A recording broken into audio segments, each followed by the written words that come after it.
katika Shuhuda za Kweli. Ni mimi msimuliaji wako Veronica Mushi, na leo tunaendelea na ushuhuda sehemu ya 3 wa Moses Lushiku. Nikusihi ujumbe huu uweze kushare na watu wengi kadri wezavyo, lakini pia unaweza ukapitia katika YouTube channel ya Shuhuda za Kweli ili kuendelea kupata shuhuda hizi pindi tunapoziweka. Kushikwa mpaka mahakama ya nje mbingu ya kwanza. Ningependa kuzungumzia kilichotokea mwaka 2014 wakati wa kusanyiko kanisani kwetu. Kulikuwa na mzungumzaji mgeni kutoka mkoa wa Mashariki ambaye tulimwalika. Kichwa cha mkusanyiko huo kilikuwa ni ibada ya kimiujiza. Mzungumzaji mgeni alikuwa akitoa ujumbe kuhusu ibada na aliomba kanisa kumwabudu Bwana katika roho na kweli. Nilipokuwa nikimwabudu Bwana nilihisi nguvu ambazo hunipata kila mara wakati Bwana anapotaka kunihamisha katika ulimwengu wa roho. Nilishikwa na roho na nikazidiwa. Sikujua kuwa mwili wangu uliachwa na ni roho yangu ndiyo iliyosafirishwa. Nilijikuta niko mbele ya lango kubwa la dhahabu, na mbele ya lango hili kubwa kulikuwa na watu wengi waliovalia nguo zilizochanika na chafu. Watu hao walionekana kuwa vipofu, na nilipotazama pande zote nikaona malaika wawili wamesimama kuzunguka lango la dhahabu. Walikuwa na mbawa kubwa. Malaika hao walikuwa tofauti na malaika nilioona hapo awali kwa sababu mabawa yao yalikuwa makubwa. Kisha nikasogea karibu na pale walipokuwa wamesimama. Walinikaribisha na tukaanza kuongea. Malaika hao walikuwa wakizungumza kwa wakati mmoja. Na walikuwa wakisema jambo lile lile. Hakuna hata mmoja wao aliyezungumza haraka au polepole kuliko mwingine. Kulikuwa na usawazishwaji. Wakasema, "Unashangaa kwa nini tunazungumza kwa wakati mmoja? Je, wataka kujua sisi ni nani?" Bado nilikuwa na hisia na mshangao mbele yao, na nikasema, "Ndio." Walizungumza wakati huo na kusema wakati huo. Maandiko yanasema juu yetu baada ya kuanguka kwa babu yako Adam. Kumbuka Adam alipofanya dhambi, Biblia ilisema baada ya kuwatoa nje, Bwana Mungu akaweka makerubi wenye nguvu upande wa mashariki wa bustani ya Eden, na akaweka upanga wa moto uliowaka huku na huku kuilinda njia ya mti wa uzima. Tunaenda kukuambia kwa nini tulifunga njia ya uhuru wa maisha na ni nini hasa lengo letu. Mwanzo 3:22 hadi 24.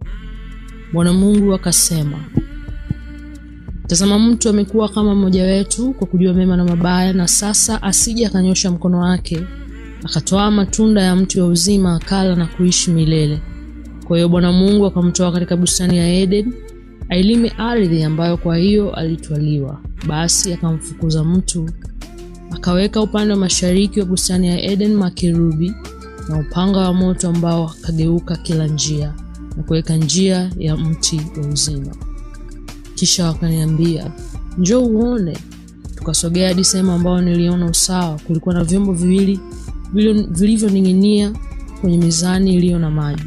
Kisha malaika wakasema, "Tutakuonyesha jinsi ulivyokuja hapa. Tutakwambia mahali hapa ni nini na ni kwa nini watu hawa ni vipofu na wamevaa nguo zilizochanika na ni nini hasa lengo la usawa huu." Makerubi waliniambia, "Mwanadamu, kupitia kanisa kuna nguvu 3 zinazowezesha kufika katika mahakama ya nje ya mbinguni. Nguvu hizi 3 ni vipimo vitatu au njia ya usafiri wa waumini katika ufalme wa mbinguni. Nguvu ya kwanza ambayo ni daraja la kwanza ni ibada. Ninyi wa Kristo mnapomwabudu Bwana popote mlipo duniani, kunakuwa na utengano kati ya mwili na roho, na unasafirishwa hadi eneo la mbinguni. Imeandikwa, wakati unakuja na sasa umekuja ambapo waabudu halisi watamwabudu Baba katika roho na kweli, kwa maana Baba anawatafuta watu kama hao wamwabudu. Yohana 4:23.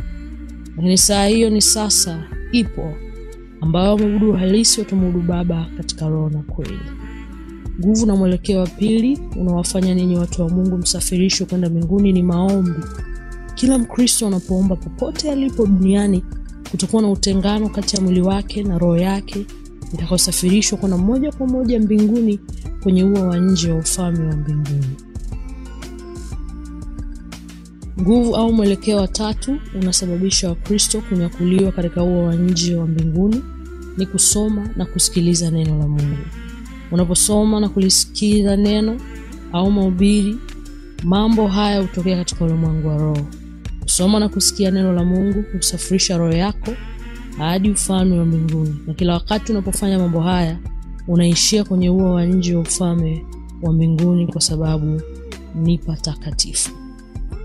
Malaika walisema, unaporudi duniani waambie wahubiri, waambie viongozi wa ibada, waambie waombaji kwamba wanakuja mbinguni kila mara wanapoomba, kila mara wanaposoma neno la Mungu, kila mara wanapoabudu. Japo Kristo watambui jinsi gani vitu hivi vitatu ni vitakatifu, wanashindwa kuelewa kwamba mambo hutokea katika ulimwengu wa roho na kwamba roho zao zinanyakuliwa hadi mbinguni. Niliambiwa niwajulishe ninyi wahubiri, viongozi wa ibada, waombezi, kutengwa kwa roho zenu na miili yenu na kusafirishwa katika roho zenu kwenda mbinguni. Lakini wenu waumini hamkuwahi kufundishwa ibada hiyo, kutafakari kwa neno na maombi, kuwasafirisha hadi kwenye mahakama ya tatu ya mbinguni. Kwa hiyo unaifanya kwa wepesi na kwa jinsi ya kimwili. Bado mwili wako unabaki duniani, lakini roho yako inaishia kwenye ua wa nje wa mbinguni. Wakati wale makerubi walipokuwa wakizungumza nami, mtu mmoja akatokea kati ya watu waliokuwa wamevaa nguo zilizochanika. Makerubi akaniambia, mtu huyu yu hai duniani, amefika kwa njia ya ibada, tafakari ya neno na maombi. Wakristo watambui kwamba wao ni ufalme wa ukuhani na takatifu, na kwamba wanashughulikia mambo matakatifu ambayo yana matokeo katika ulimwengu wa roho. Malaika walisema kwamba kanisa halijaelimishwa juu ya vitu vitakatifu. Kwa hiyo Kristo anashughulikia mambo matakatifu kwa mazoea. Kisha malaika akaniuliza, hali yako ilikuwaje kabla ya kufika mbinguni? Nikamjibu, niko ibadani. Na walisema, lazima uwe safi kila wakati na ujitakase kabla ya kugusa vitu vitakatifu. Malaika waliniambia kwamba Wakristo wengi wanashindwa kujisafisha kabla ya kugusa vitu vitakatifu. Kwa hiyo wamekwama kwenye mahakama ya nje ya mbinguni. Hawawezi kufikia mji huu katika patakatifu. Malaika wawili walisema, Adam alipofanya dhambi, Mungu alituamuru tumzuie asitumie njia iondayo kwenye mti wa uzima. Kristo alisema, mimi ndimi njia na kweli na uzima. Kusudi ni kuzuia Wakristo wa kimwili wasio tayari, ambao wanatoka katika mahakama ya nje ya mbinguni ili kuingia katika jiji takatifu. Wanashindwa kujitakasa ingawa wao ni ufalme wa kifalme, kuhani mtakatifu. Nilitazama usawa mkubwa, niliona maji. Malaika akasema, unapofika katika ua wa nje wa mbinguni katika hali ya utakatifu, tuna wajibu wa kukuosha na kukusafisha kwa maji yaliyo juu ya chombo cha mizani. Kisha inatubidi kukuvalisha vazi la walio safi kabisa. Baadaye nakupaswa kubadili muundo wa mwili wako na kukuvika mwili wa utukufu. Hata Mkristo anayetembea katika utakatifu inabidi aoshwe na makerubi. Wakati makerubi hao walipokuwa wakizungumza nami, akatokea mtu. Kerubi alinikumbusha kuwa mtu huyu hajafa duniani, yupo hai na yupo vizuri, ila amesafirishwa hapa mbinguni kupitia vitu vitakatifu. Niliona kwamba roho za watu wengi zilikuwa hapa katika mahakama hii ya nje ya mbinguni. Walikuwa wamevalia mavazi yaliyoraruka na walikuwa wamekwama katika ua wa nje wa ufalme wa mbinguni. Hawakuweza kufika patakatifu kama Adam. Watu hao walikuja kanisani na hawakujitakasa. Kisha makerubi wakamchukua yule mtu aliyekuwa mtakatifu na msafi, walimuosha kwenye maji yalikuwa kwenye chombo cha kusalia. Nilishangaa kwa sababu mtu huyu tayari alikuwa mtakatifu, lakini malaika wa Bwana walisoma mawazo yangu na wakasema, tunamuosha mtu huyu licha ya utakatifu wake, ili kuondoa asili ya Adamu. Yeye bado ni mzao wa Adamu, kwa hiyo bado ana mwelekeo wa kutenda dhambi. Asili ya Adamu ingali ndani yake, kwa hiyo bado mwelekeo wa kutenda dhambi ungali ndani yake. Malaika wa Bwana aliniambia, kila wakati unapokuja hapa kupitia vitu vitakatifu kama vile kuabudu, kazi yetu ni kuharibu na kuondoa mwelekeo wa Adam ili uweze kustahili kuingia katika mji mtakatifu na wa milele. Makerubi walisema, ni jukumu letu kuwazuia waumini wasiostahili kuingia kwenye lango linalotenganisha ua wa nje na patakatifu.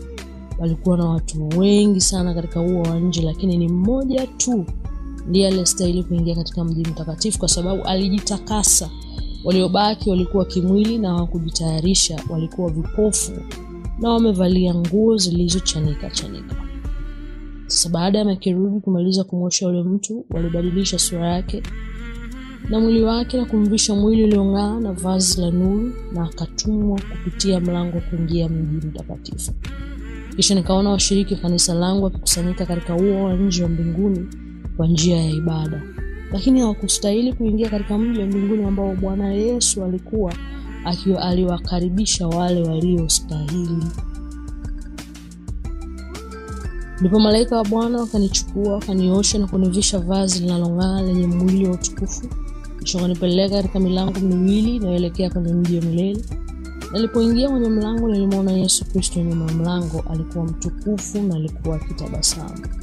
Akasema, "Karibu mwanadamu, umepata kibali cha kuingia katika njia ambayo babu yako Adam hakuweza. Mimi ndimi lango la zizi la kondoo." Bwana Yesu Kristo alinishika mkono na kusema, "Njoo uone kile ambacho babu yako Adam hakuweza kuona." Kisha tukaingia mjini pamoja na Bwana. Naye alisema, "Hapa hakuna malaika kwa sababu mimi ndiye ninafanya kazi na ninakutana na kila mtu anaingia kwenye lango la mji mtakatifu." Yesu Kristo alisema, "Mlisikia habari za mbingu za kwanza, basi tazameni na kuzitafakari." Akili yangu ilipigwa kabisa na uzuri wa mahali hapa, na bado ilikuwa ni mbingu ya kwanza tu, lakini pia kuna mbingu ya pili na mbingu ya tatu. Bwana akaniambia, "Roho yako imekuwa ikija hapa mara nyingi sana. Kila unaposoma maandiko, kila unapoomba na kuabudu, roho yako inakuja hapa. Ufahamu wako unaangazwa katika mbingu ya kwanza." Lakini akaniambia, "Angalia na uangalie kwa makini." Nilipoanza kutazama niligundua kwamba tulikuwa tukitembea kwenye daraja la almasi ambalo lilikuwa safi kama maji. Nilikuwa nikitembea na Bwana wetu Yesu Kristo juu ya almasi ambayo ilikuwa wazi kama kioo. Na Yesu alisema, "Unaporudi duniani waambie ulimwengu kwamba kwenye mbingu ya kwanza tunatembea juu ya almasi. Inashusha thamani hapa. Unapotembea juu ya kitu unakuwa na mamlaka juu yake." Nitakuonyesha jinsi unavyoweza kuwa bwana wa pesa na mali duniani. Unapigania almasi kule, lakini hapa ni lami tu ambao tunaikanyaga. Barabara hii ilikuwa katika almasi ambayo inaonekana blue na nyeupe. Kisha nikamwona kuhani kando ya barabara.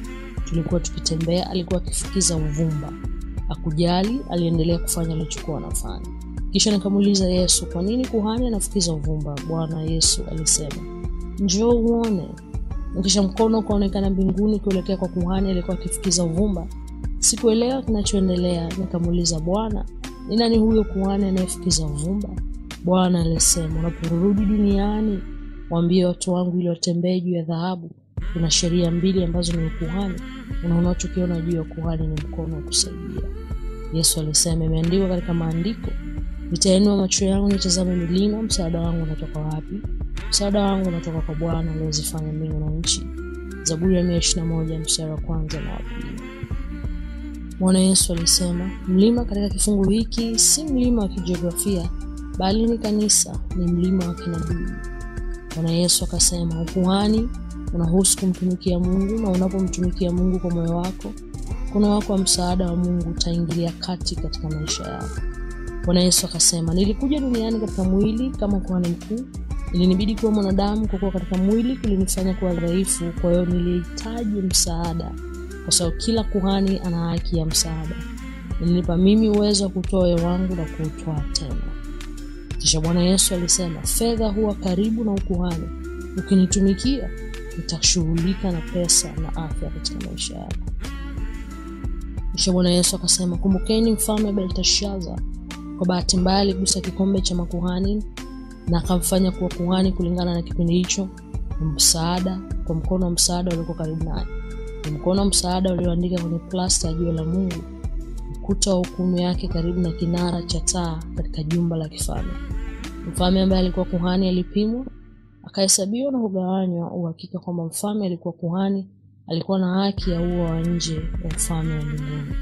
Katika ua wa nje wa ufalme wa mbinguni, mfalme alipimwa kwenye mizani, akaonekana mwepesi na asiyestahili kama waamini wengi walio makuhani siku hizi. Baada ya kunieleza ukuhani na utumishi katika mbingu ya kwanza, Bwana alisema, nataka nikupeleke mbingu ya pili, lakini kiwango chako cha kiroho bado kiko chini. Rudi duniani ukajiandae. Asante sana ndugu msikilizaji ambao umesikiliza sehemu ya 3 ya ushuhuda wa Moses Lushiku, na jinsi ambavyo umeona jinsi kuabudu, kusoma neno, kuomba tunatupeleka mbinguni mara kwa mara. Basi nikushauri tu uendelee kufuatilia ushuhuda huu, lakini pia uweze share na watu mbalimbali ujumbe huu, maana ni ujumbe muhimu sana katika kanisa. Lakini katika sehemu ya 4 tutaangazia kuhusu kusafirishwa mpaka hekalu la mbinguni katika mbingu ya pili. Karibu, share na kusubscribe Shuhuda za Kweli. Amen.